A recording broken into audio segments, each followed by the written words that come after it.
Namaste. Welcome to the 5th edition of the Global Festival of Oneness, organized by Indica Center for Moksha Studies. My apologies. My name is Anuradha, and I'm the host for today's session. Let us start with the opening prayer. Sadashiva Samarambham, Shankaracharya Madhyamam, Asmadacharya Paryantam, Vande Guru Paramparam. We're very pleased to have with us Dr. Satyan Sharma, who will be talking to us about Shankaracharya's commentary on Apasudradhikarana, reading between the lines. Before we get on to the topic, I'd like to introduce the speaker. Dr. Satyan Sharma is a former guest faculty at the Department of Sanskrit, Punjab University, Chandigarh. His field of specialization is Darshana Shastra, and he has earned his PhD degree for the thesis titled A Critical Study of Ananda Jnana Tarka Sangraha, which is based on a rare Vedantic text from the 12th to the 13th centuries. Dharma Shastras and the way they are practiced during the ancient and later times is one of his areas of interest. Welcome, Dr. Sharma. Namaskar. So I'll be sharing the presentation.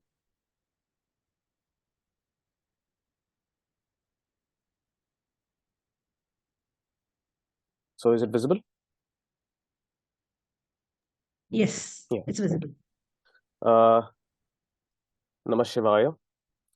I'd first like to thank Indica Moksha, Anuradha ji, Sanjeev ji, and of course Nitin Sridhar ji for giving me this opportunity to talk about one of the most important and a little controversial issue,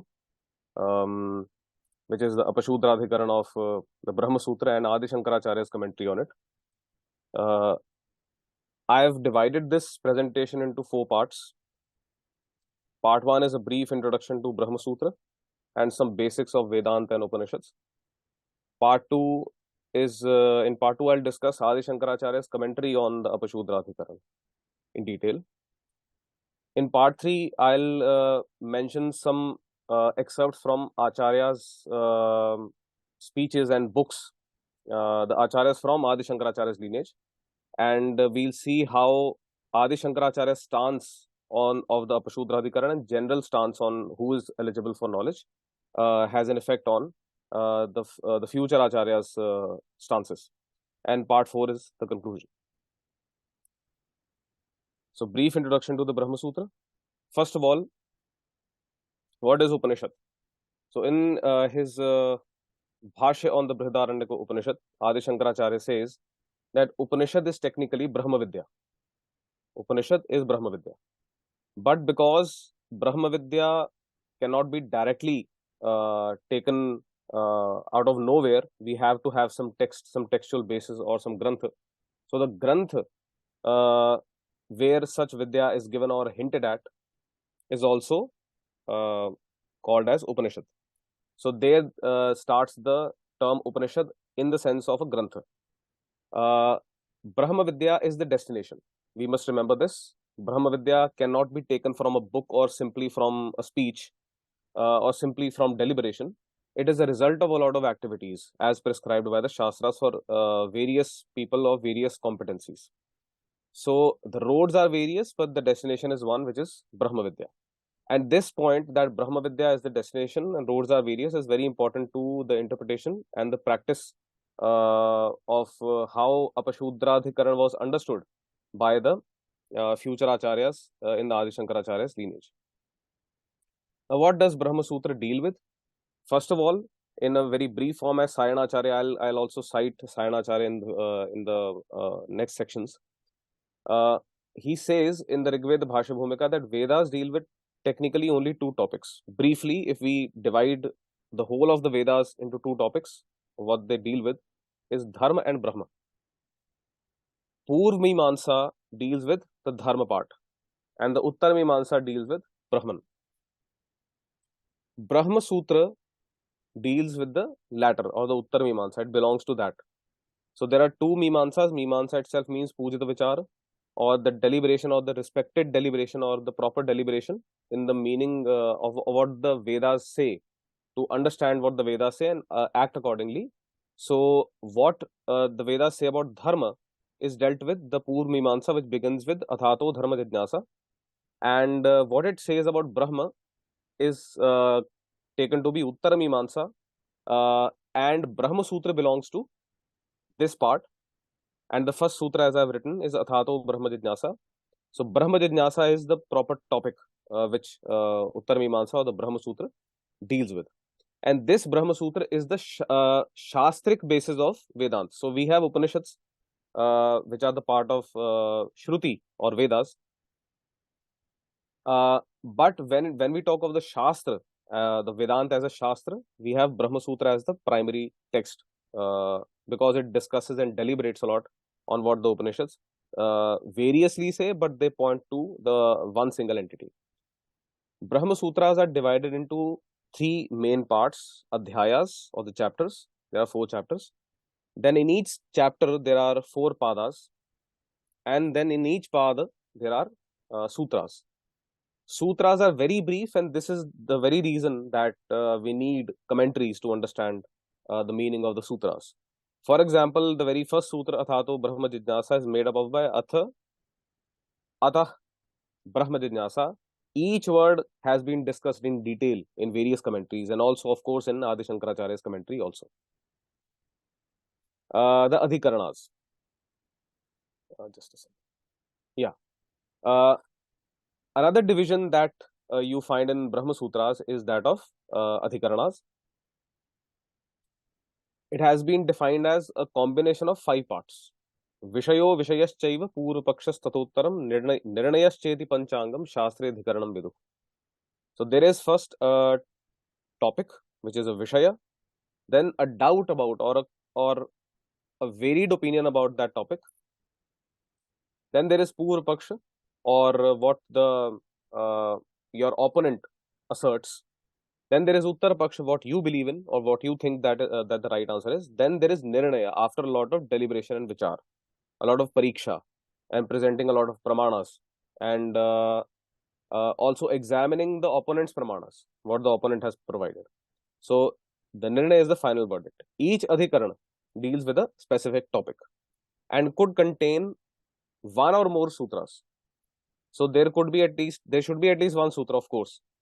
And there are some Adhikaranas which have only 1 sutra, but there can be as many sutras as are required to discuss the topic and reach a conclusion. Now, Adi Shankaracharya's commentary on the Brahma Sutra.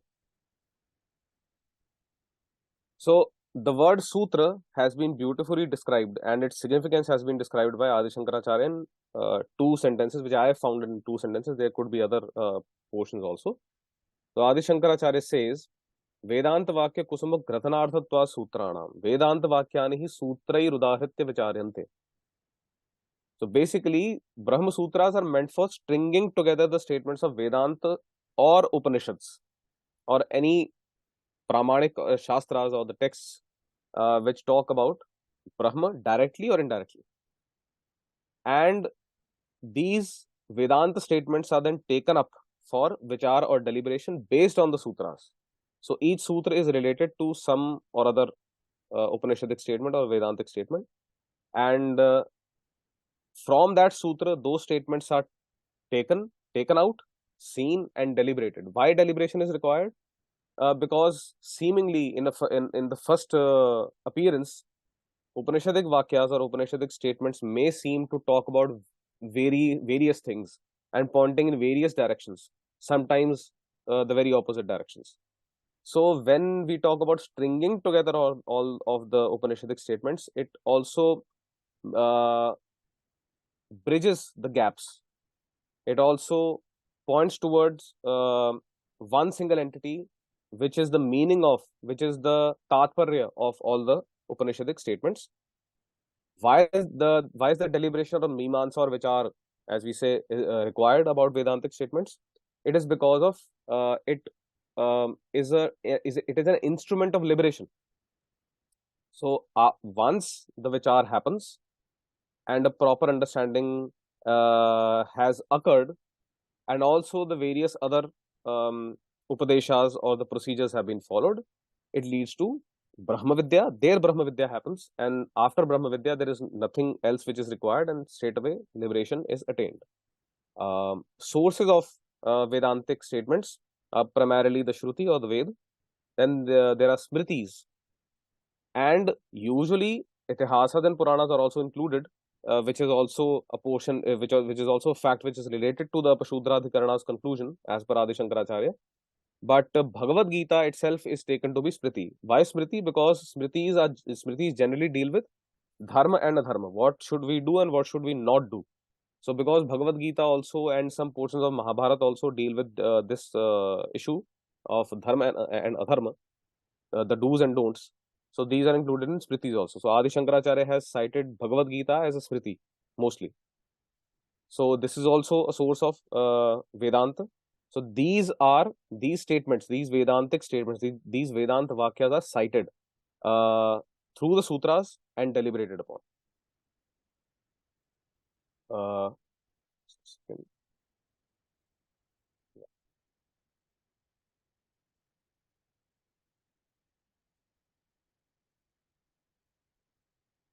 have some issue.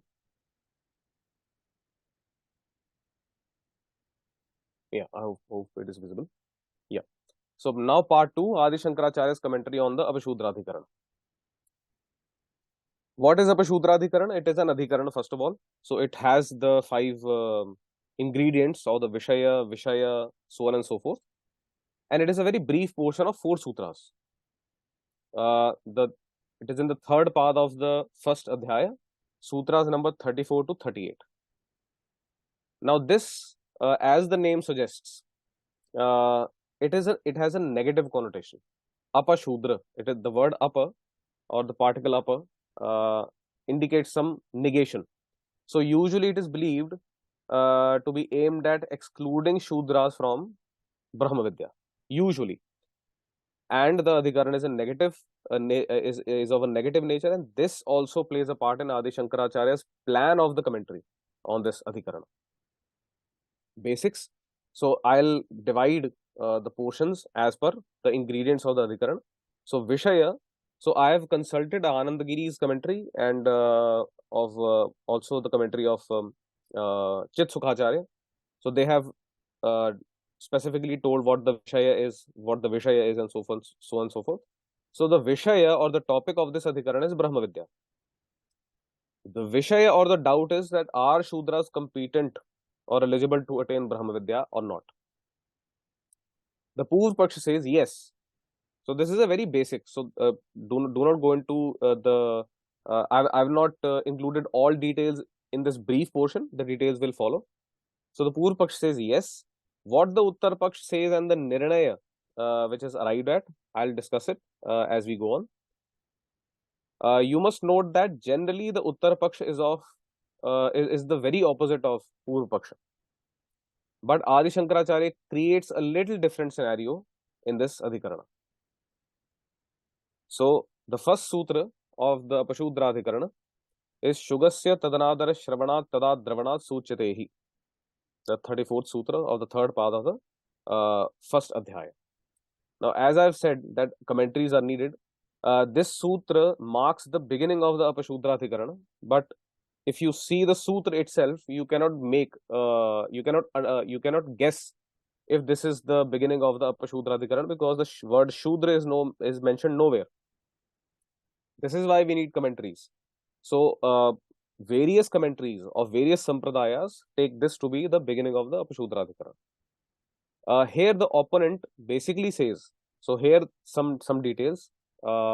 Shudra is eligible for all kinds of vidyas, like the Samvarga Vidya, Madhu Vidya, as mentioned in the Upanishads.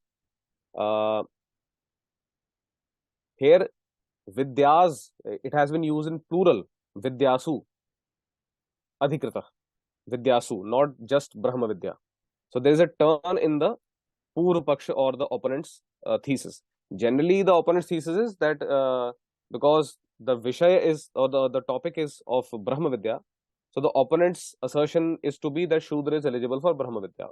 This is what Adi Shankaracharya agrees with, just that the sources are different. But here, when Adi Shankaracharya begins the bhumika or the preface or the introduction of his commentary on Apasudradhikarana, he says that the Shudra, the opponent says that Shudras are eligible for all kinds of vidyas. So here the difference begins in citation. Adi Shankaracharya, what he says is that Shudra is eligible for Brahma Vidya only and not for those Vidyas. And the eligibility of Brahma Vidya is only through Itihasas and Puranas. Okay, so this is basically what Adi Shankaracharya concludes. The context is a little important. Just before Apasudradhikarana, there is the Devatadhikarana, which ends at the 33rd sutra of the same adhyaya and the same pada, which concludes that Devatas are eligible not for all Vidyas of Vedas but only for Brahma Vidya. Adi Shankaracharya's opponent cites the previous conclusion, or Adi Shankaracharya, as Adi Shankaracharya has presented his opponent cites the previous conclusion of the Devatadhikarana, but brings back the issue of all Vidyas or multiple Vidyas. This is important because, as I've said, the Uttara Paksha and the Nirnaya are to be different from or to be opposed to the Purva Paksha or the opponent's thesis or assertion. The Devatadhikarana is of positive nature. So the conclusion of Devatadhikarana is to be Asti Adhikara. There is eligibility, there is competence. Apasudradhikarana is a negative adhikaran. So the tentative conclusion, as we'll see, you will find it also. The conclusion has to be in a negative form, Nasti Adhikara. So how Adi Shankaracharya manages it, how Adi Shankaracharya states it, would be interesting to see. So here is for a comparison the Devatadhikarana, the last sutra, Bhavantu Badrayanostihi. So there, यद्यपि मध्वादि विद्यासु देवतादि व्यामिश्रासु असंभवोधिकारस्य तथापि अस्ति हि शुद्धायाम ब्रह्म विद्यायाम संभव. And the last line is also devadinamapi brahma vidyayam adhikara. So the basic conclusion of the adhikaran is that devatas have adhikar in brahma vidya. Now, beginning of the Apasudradhikarana, it is said devadinamapi vidyasu adhikara ukta. And the opponent ends his point in the Apasudradhikarana as tasmad adhikriyate shudro vidyasu. Not just Brahma Vidya, but Vidyas, many Vidyas, such as Samvarga Vidya, Madhu Vidya, so on and so forth.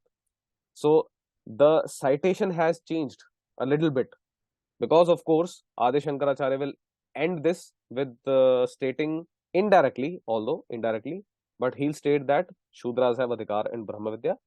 The interesting point is that the commentator on a certain text, commenting on the various adhikaranas, has to manage how he cites the Purva Paksha and how he states the Nirnaya of the Purva Paksha against the Purva Paksha.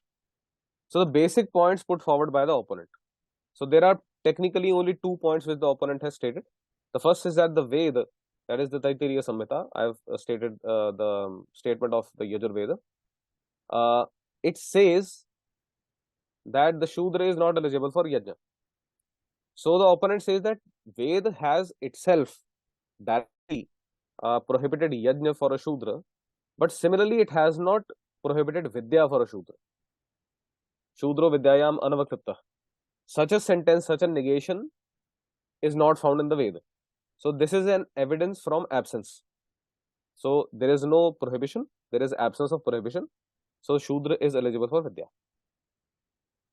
The second point is the presence, the positive evidence, which is from the Chandogya Upanishad, a short story, an akhyana related to the Samvarga Vidya, where a Shudra named Janashruti receives the Samvarga Vidya from Raikva.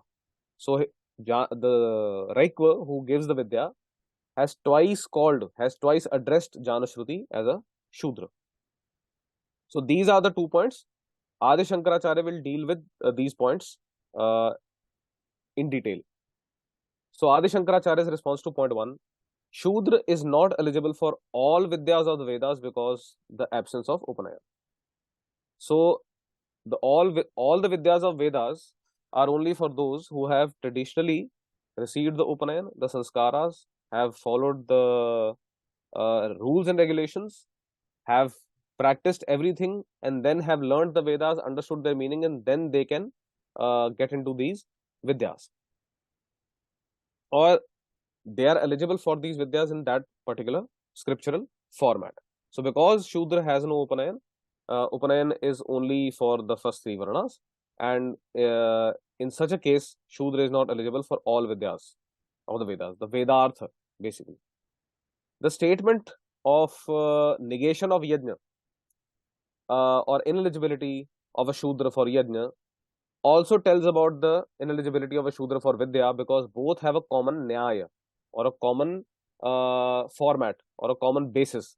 The basis is that only the person who has traditionally properly received Vedas, has learnt Vedas, has understood its meaning or their meaning, will be eligible for the further Vidyas or the application of what he has understood in the Vedas.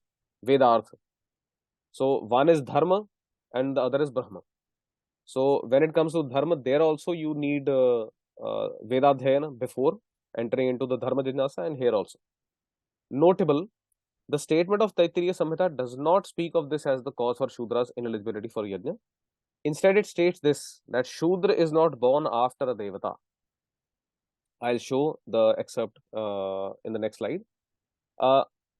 We need to also compare this portion regarding the eligibility and ineligibility of Vidya for a Shudra, and taking Vedadhyayana as its basis, or the Vedadhyayana as a decisive factor in eligibility or non-eligibility. So Adi Shankaracharya, in his commentary on the first sutra of the Brahma Sutra, Athato Brahma Jijnasa, he explores the option, because he says that the word Atha in the sutra means that something has happened already, and immediately after that there should be Brahma Jijnasa. What that thing is explored and answered. So there he says that there are two Jijnasas that follow after Vedadhyayana. One is Brahma Jijnasa and the other is Dharma Jijnasa. Which one comes first, which one comes next, that is discussed there. Also he says that the Brahma Jijnasa or the Vichar for Brahma should follow naturally after the certain thing which we are trying to find. Which activity, which thing there should be after which Brahma Jijnasa naturally follows. There Adi Shankaracharya says Swadhyadhyayanam to Samanam, that Vedadhyayan is equal to both Dharma Jijnasa and Brahma Jijnasa, because both happen after the Vedadhyayan. Here Padmapadacharya, who is the direct disciple of Adi Shankaracharya, says in his commentary, he discusses two meanings. One meaning is particularly important: Samanam Natyantam Apekshitam. Swadhyaya Dhyanam to Samanam. Here the word Samanam is taken to be Natyantam Apekshitam. That Vedadhyayana is not the most essential thing for Brahma Jijnasa. Na Swayamev Samarthyam Janayatum Prayoktum Shaktam. Because eligibility has two things in it. One is desire and the other is the ability or the Samarthya. Padmapadacharya's understanding of Adi Shankaracharya's statement is that Vedadhyayana itself does not give the ability for Brahma Jijnasa directly. So we need to find something else there. The conclusion is of the Sadhana Chatushtaya, Vivek, Vairagya, so on and so forth. Those are the things that happen first, and immediately Brahma Jijnasa follows. Here is the excerpt I've underlined, and Sayanacharya's commentary on this. So for each Varna, there is a Devata. So each Varna is said to have been born from a particular body part of Prajapati.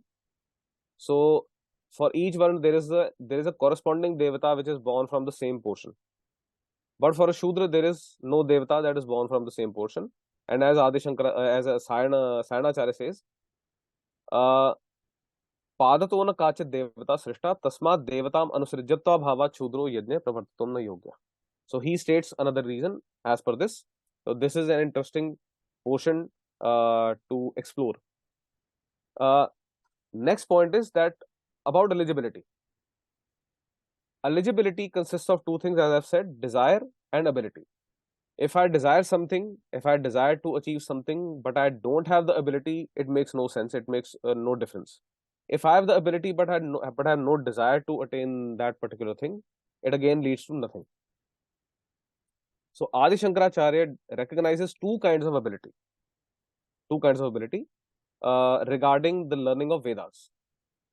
So two people have the knowledge of what Vedas say.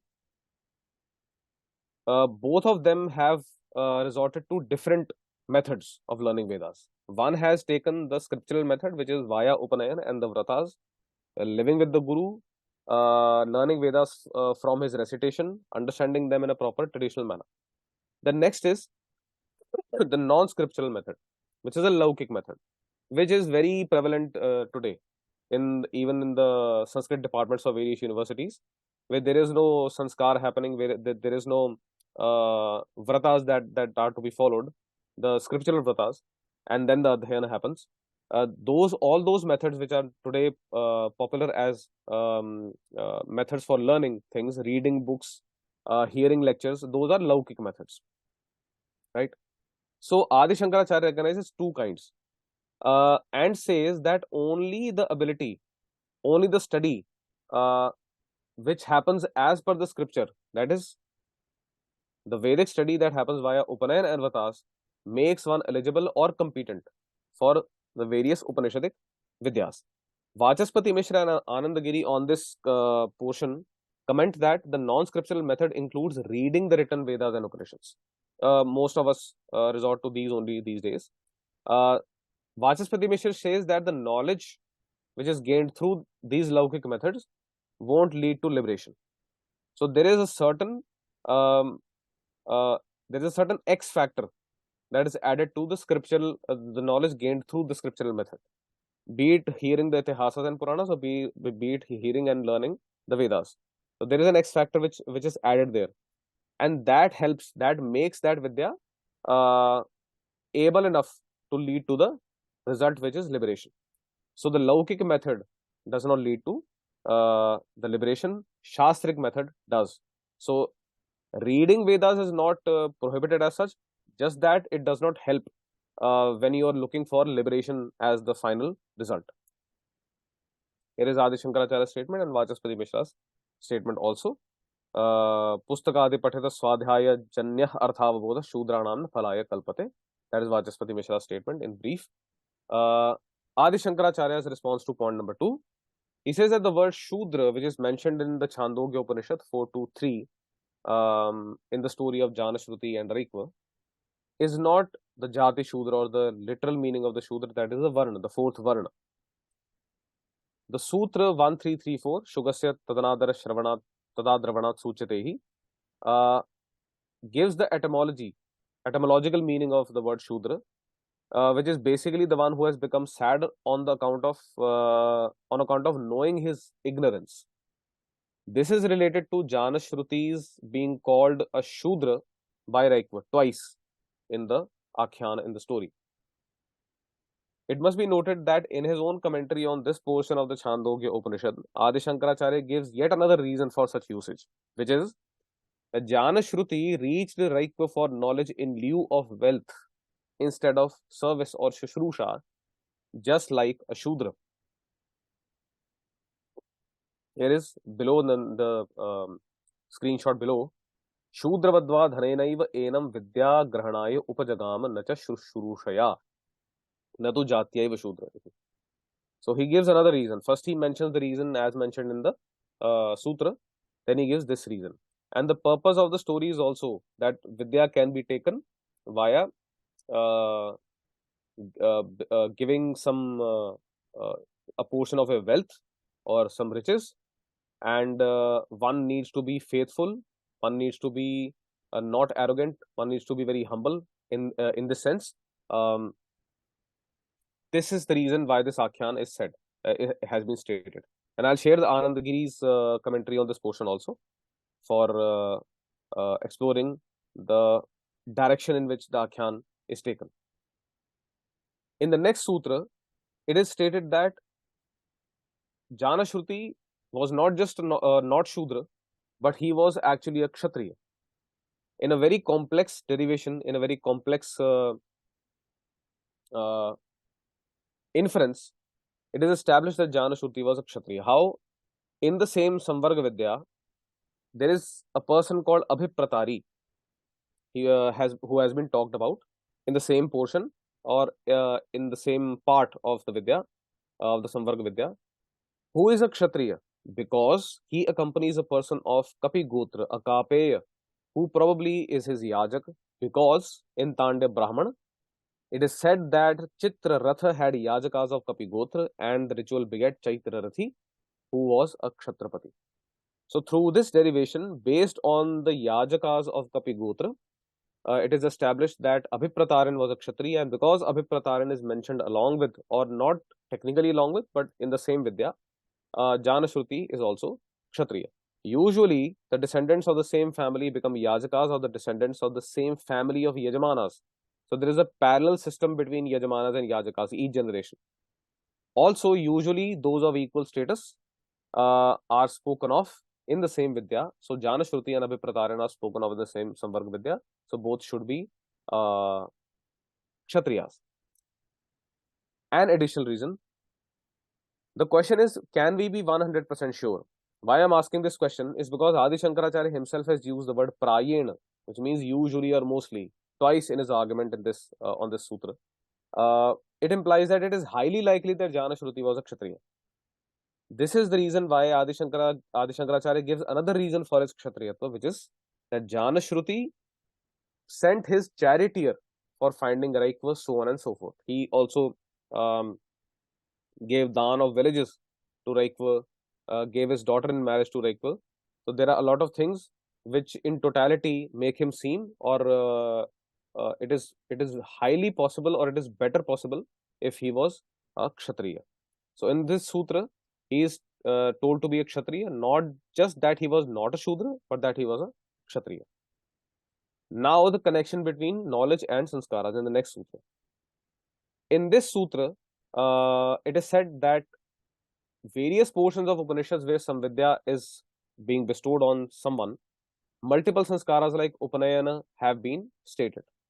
Now, other sanskaras as per Anandagiri are Adhyayana, Acharya, Shushrusha, so on and so forth. Now, interesting point is that this very episode of Janashruti in the Chandogya Upanishad, which we have discussed in the previous sutras, which is technically the basis of this Adhikarana, speaks about or is about getting Vidya without sanskaras like Upanayana and so forth. So, this story itself is an exception to the usual interpretation of the sutra. Below is what Anandagiri says about. So, Anandagiri is a very prominent commentator on Adi Shankaracharya's works. So, he also says that just like Raikva gave Janashruti knowledge in lieu of wealth, and Janashruti took Vidya from Raikva in lieu of wealth and and had faith, humbleness in him, and in that way he took Vidya from Raikva in lieu of wealth. Similarly, there should be if there should be other giver and taker of knowledge. So this is the way that they should act. So the vidhi of giving and taking knowledge in lieu of wealth has been shown in this Akhyayika. This is what Anandagiri also states. In the next sutra, another story enters. So now the story of Janashruti ends, which technically ended with the last sutra itself. Another story comes in, which is of Satyakama Jabal and Haridrumata Gautama, in that very chapter only. Here it is said that Haridrumata Gautama ascertained that Satyakama was a non-Shudra and then agreed to take him as his disciple. So the word used for Satyakama is na abrahmana, that he is not a non-Brahmana. So it is understood as that Haridrumata Gautama understood Satyakam as a non-Shudra, and that is why he took him as his disciple and performed Upanayana after that. Tvam Upanishye, he said. What is notable is that in his commentary on this portion of Chandogya Upanishad, Adi Shankaracharya says that Gautama ascertained that Satyakam was a Brahmana, positively, not a negation. So Gautama ascertained that he was not a non-Brahman and not that he was a non-Shudra. This is an important detail. Here is some portion of Adi Shankaracharya's commentary, where he says that because Satyakama Jabal spoke the truth about not knowing his Gotra, so on and so forth, and spoke it bravely, and being honest is a characteristic which is natural to Brahmanas only. Rijabo hi Brahmana netere swabhavata. That is what Adi Shankaracharya says. So Haridrumat Gautam ascertained that he was a Brahmana and not another person of or a person of another varna. And that is why Yasman Satyat Brahman Jati Dharmat Agah Napet Vanasi Atah Brahmanam Tvam Upanishya. So he ascertained that he was a Brahmana specifically, and then he performed his Upanayana. Now here with this sutra ends the Apasudradhikarana, which I have subtitled as towards an inclusive conclusion. So here Adi Shankaracharya shows various smritis which prohibit for a Shudra the hearing, understanding, and the application of Vedas. Shravanadhyayanartha pratishedhat smritescha. So there are a lot of portions of smritis which are specifically cited that Vedadhyan is prohibited for a Shudra, and the hearing of Vedas and recitation of Vedas, so on and so forth. Just as when Adi Shankaracharya is about to end his commentary on this portion, he gives a statement which does not straightforwardly seem to bestow eligibility of Brahma Vidya on Shudras. What he says is, Shravayet Chaturo Varnaniti Chetihasa Puranadhigame Chatur Varnasyadhikara Smaranat Ved Purvakastu Nastyadhikara Shudranam iti sthitam. Based on the Smriti, he should cause the 4 Varnas to hear there is eligibility of 4 Varnas in the knowledge of Itihasas and Puranas, but through Vedas, Shudras have do not have eligibility. This is the conclusion. This is the Nirnaya.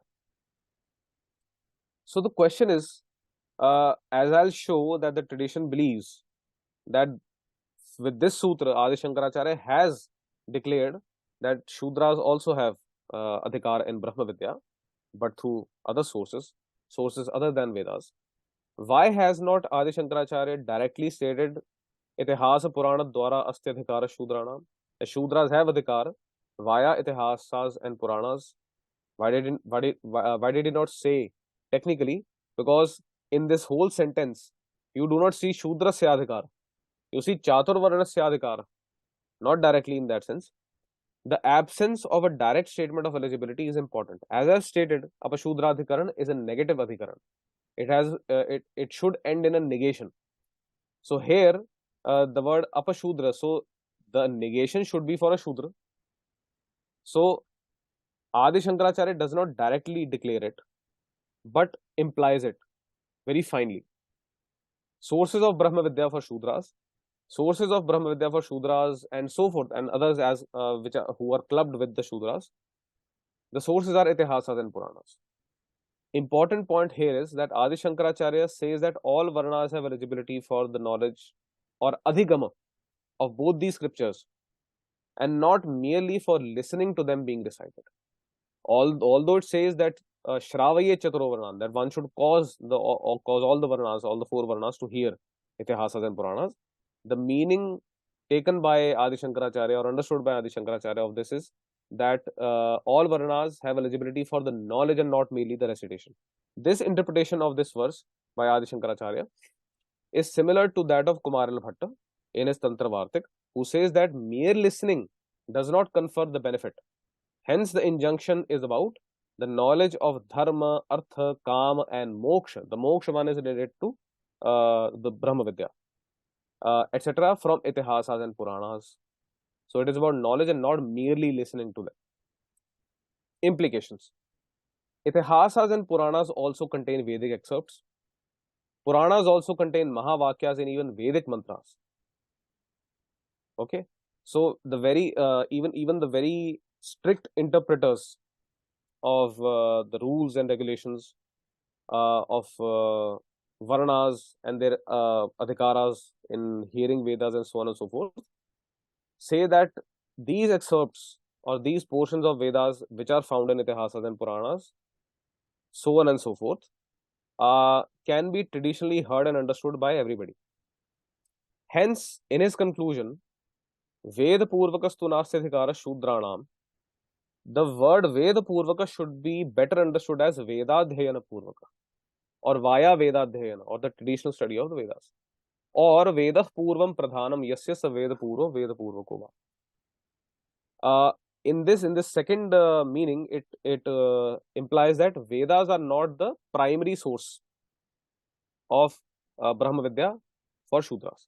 In this manner, Vedic knowledge isn't completely excluded, and whichever Vedic excerpts are contextually presented in Itihasas, Puranas, and other texts, and even Pravachanas, also become a part of the tools of Brahma Vidya for Shudras. And as per Adi Shankaracharya and Padmapadacharya, their commentary and sub-commentaries on the first sutra of Brahma Sutra, Vedadhyayana is not the essential requirement, sine qua non, for attaining Brahma Vidya. 4 sadhanas, Vivek, Vairagya, Shamadhi, Shatka Sampatti, and Mumukshutva, these are essential. And also, Vedadhyayana must be understood in its technical and original sense, that is, learning to recite Vedas by repeating after the Guru's recitation. Guru Mukhocharana Anucharana. So, this is technically Vedadhyayana, learning the recitation of the Vedas. So, in other manners, when you simply hear them or read them, those are not governed by the prohibitions regarding this. Mahavakyas in the Puranas, I am Atma Brahma, Aham Brahmasmi, Tattvamasi, so on and so forth. These are just 2 excerpts, one of Agni Purana and the other of Garuda Purana. So you find these Mahavakyas and Puranas also. So it is not that Mahavakyas are only for the Traivaranikas and others.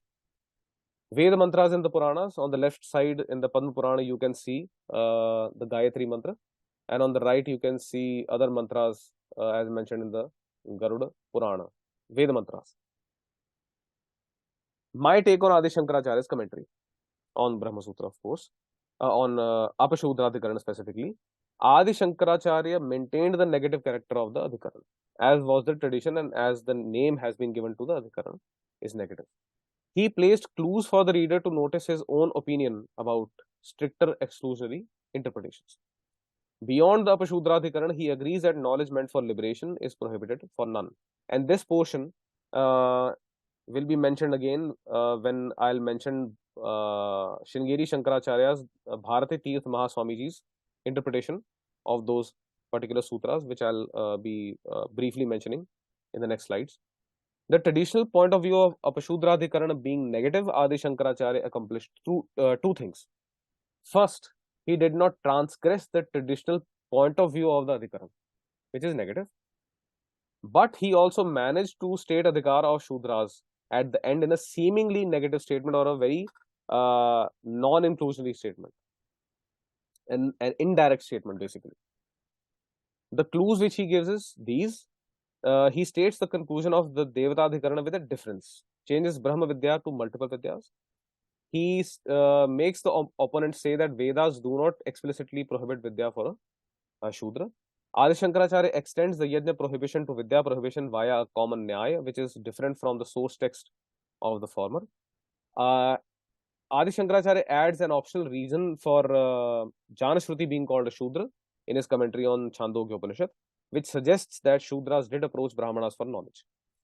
He gives the direct meaning of Ab-Brahmana in the Satyakama story in his commentary on Chandogya Upanishad. In Sutra 1338, he doesn't directly say Shudra is eligible for Brahma Vidya.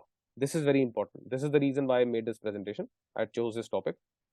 On Sutra 3438, he says that knowledge for liberation is not prohibited and makes an aspirant eligible for methods to attain it. And on the first sutra, he says that 4 sadhanas are essential for Brahma Jijnasa and not Vedadhyayana in itself. More evidence from what the traditional acharyas have stated after Adi Shankaracharya. So here is the his Adi Shankaracharya's commentary on 3438. Here he says that the knowledge which leads to liberation is not prohibited, and because of that very reason, it makes eligible the aspirant in Shravana, Manana, and Nididhyasana, or hearing the Shastra, so on and so forth. And what his opponent says in the in the beginning of the Apasudradhikarana, that the Nishedh or the prohibition has not been mentioned by the Veda itself. Part 3, effect of Adi Shankaracharya's stance on Acharyas in his lineage. So this is important. Why? Because Adi Shankaracharya himself in his Bhagavad Gita Bhashya says, Asampradayavet sarva shastra vedapi murkhavadev upekshaniya. So to save myself from this upeksha, I've explored what the Acharyas in his Sampradaya, in Adi Shankaracharya Sampradaya, the later Acharyas have stated, and this will also aid our understanding of the Apasudradhikarana and its conclusion. So the first is Anandagiri.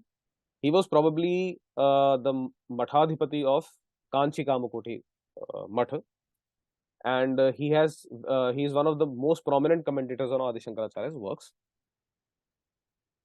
On Adi Shankaracharya's Shatashloki, verse 91, Anandagiri, aka Anandajnana, says that worldly distinctions of birth, varna, ashrama, age, gender, etc. don't hinder scriptural knowledge. Very important. Through extended application of injunctions, the statements regarding ineligibility, ineligibility are seen being invalidated. All that is required is the effort of a person desirous of liberation for Shravana, etc., while performing service to the Guru.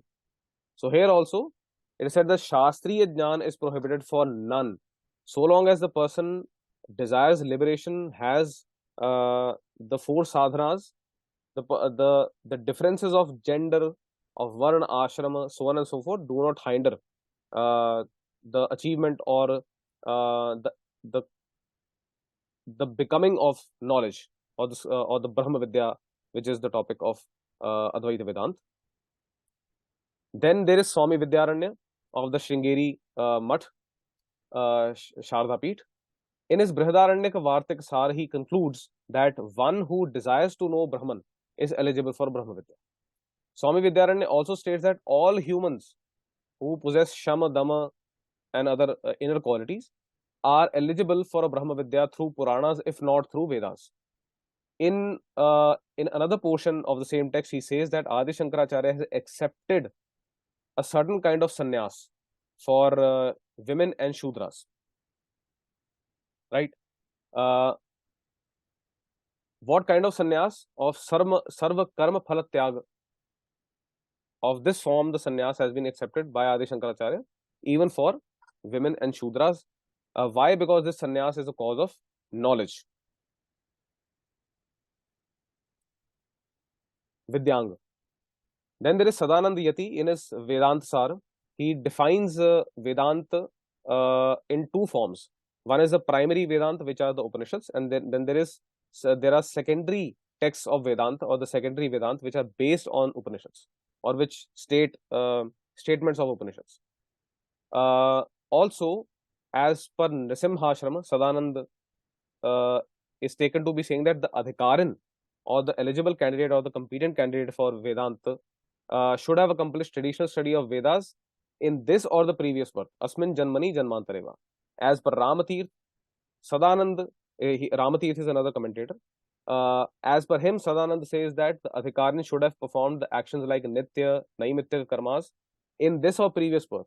So even Vedadhyan is a Nitya karma. So he should have performed either in this or in the previous birth. How would the Guru know? Because intense desire to know the truth or to attain liberation leads to the inference of the performance of necessary prescribed actions. So this is a very important central idea of Advaita Vedanta, that the desire to attain liberation and even the desire to know Brahman happen only once the candidate has performed all necessary scriptural actions in the proper manner, be it in this birth or in another previous birth. Sayanacharya, in his Rigveda Bhashya Bhumika, he was the disciple of Vidyatirtha Swami of Sringeri, Sharadamat. He says that Vedas deal with two subjects, Dharma and Brahman. The males of the first three Varnas, the Traivarnikas, get knowledge of both of these topics from Vedas and Vedadhyana in the proper scriptural manner. Women and Shudras get the knowledge of these two subjects from Puranas and etc. So here also the eligibility of Brahma Vidya or Brahma Jnana has been stated for women and Shudras collectively, and all those who are categorized within the broad category of Shudras. from the contemporary times, Abhinava Vidyatirth Mahaswamiji of the Sringeri Sharda Peeth, when asked about the texts which can be studied by all to gain knowledge which causes liberation, he has mentioned texts like Yog Vasisht, the Bhagavad Gita, Adi Shankaracharya's works, and also Panchadashi Vidyaranya Swami's small text and very comprehensive text on Advaita Vedanta. He also says that although the formal study of Vedas is traditionally done after Upanayana, it does not imply that the path of liberation is not available to all.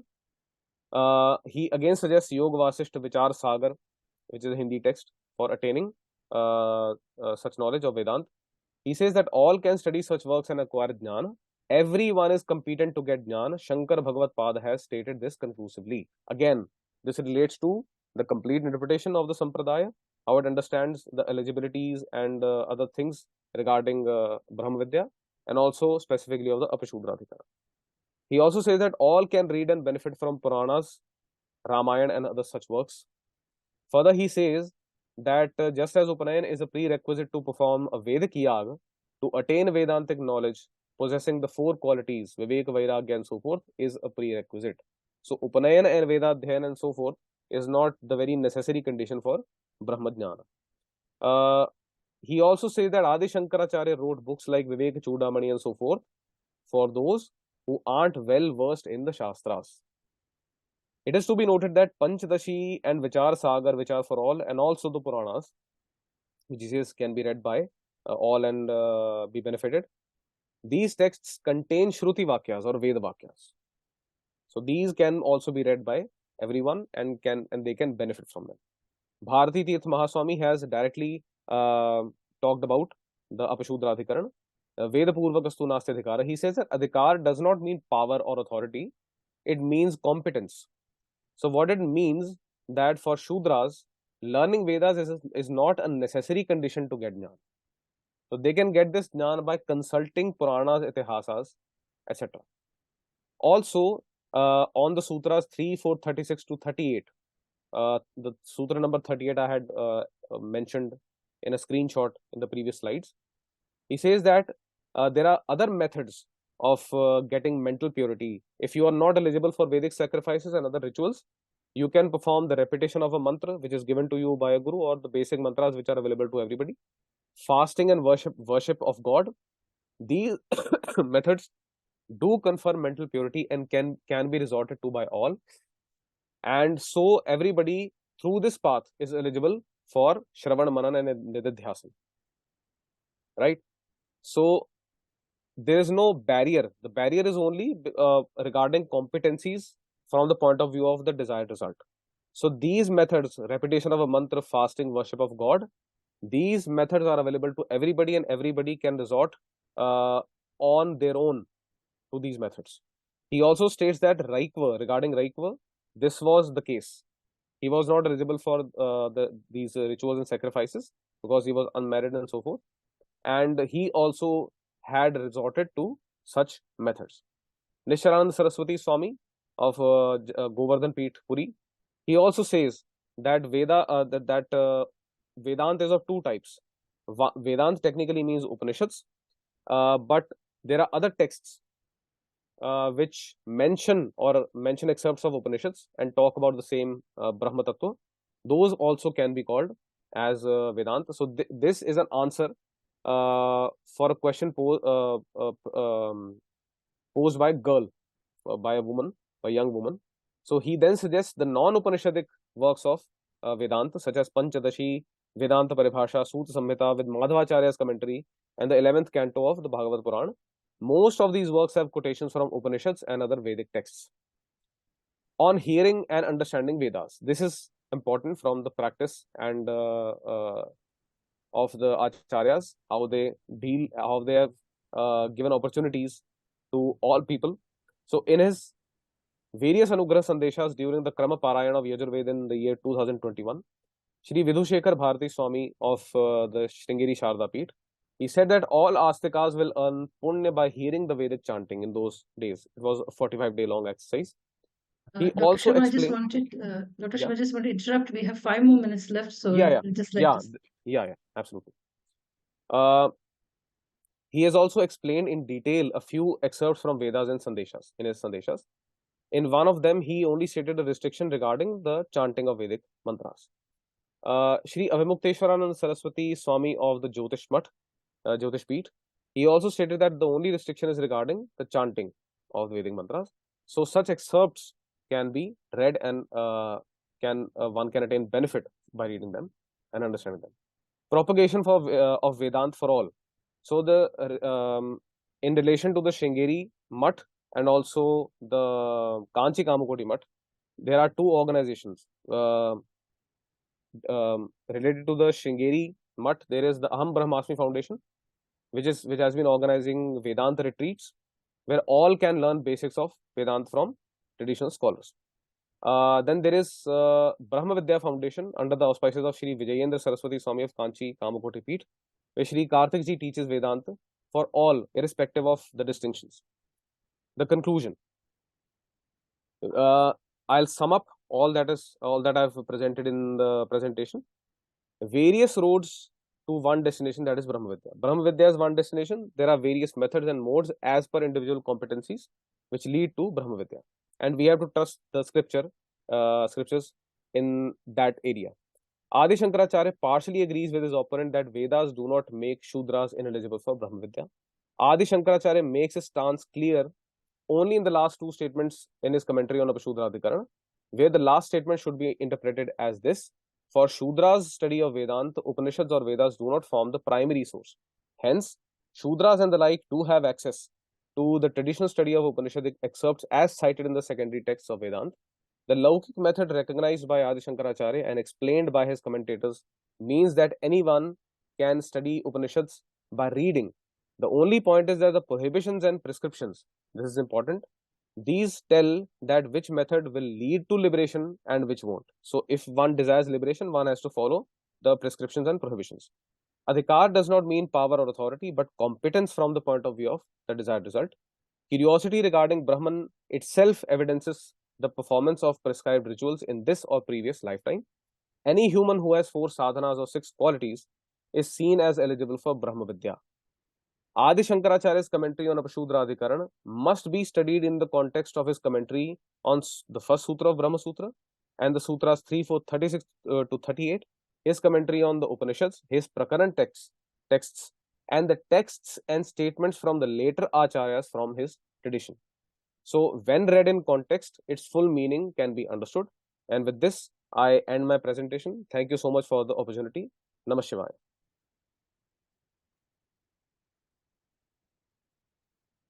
Thank you so much, Dr. Sharma, for this wonderful talk on a subject which is controversial, but at the same time, it shows how the Shastra and the tradition provides for all people to access this knowledge through various means. And there are so many shades of gray and so many aspects to which you brought out very well in this lecture. And I hope many people benefit from it. And as you said, nobody is denied this knowledge, and even a small curiosity of Brahman is a sign of Purva Janma Punya to all of us. That was a wonderful sharing session. Viewers, we have many such sessions coming up in the evening today at 7 p.m. India time. We have this session, Hammers of Wisdom. Okay, no, I think it's today evening, 7 o'clock. It is Hammers of Wisdom, Bhaja Govindam, a session by Dr. Arvind Raghavan Srinivasan. So that is the session at 7 p.m. today. And please do tune in and benefit from it. Before I leave, I'd like to just say the closing prayers. Om Sarvesham Swastir Bhavatu, Sarvesham Shantir Bhavatu, Sarvesham Purnam Bhavatu, Sarvesham Mangalam Bhavatu, Sarve Bhavantu Sukhinah, Sarve Santu Niramayaha, Sarve Bhadrani Pashyantu, Ma Kaschid Dukkha Bhag Bhavet. Om Shanti, Shanti, Shanti. Thank you very much and see you in the evening.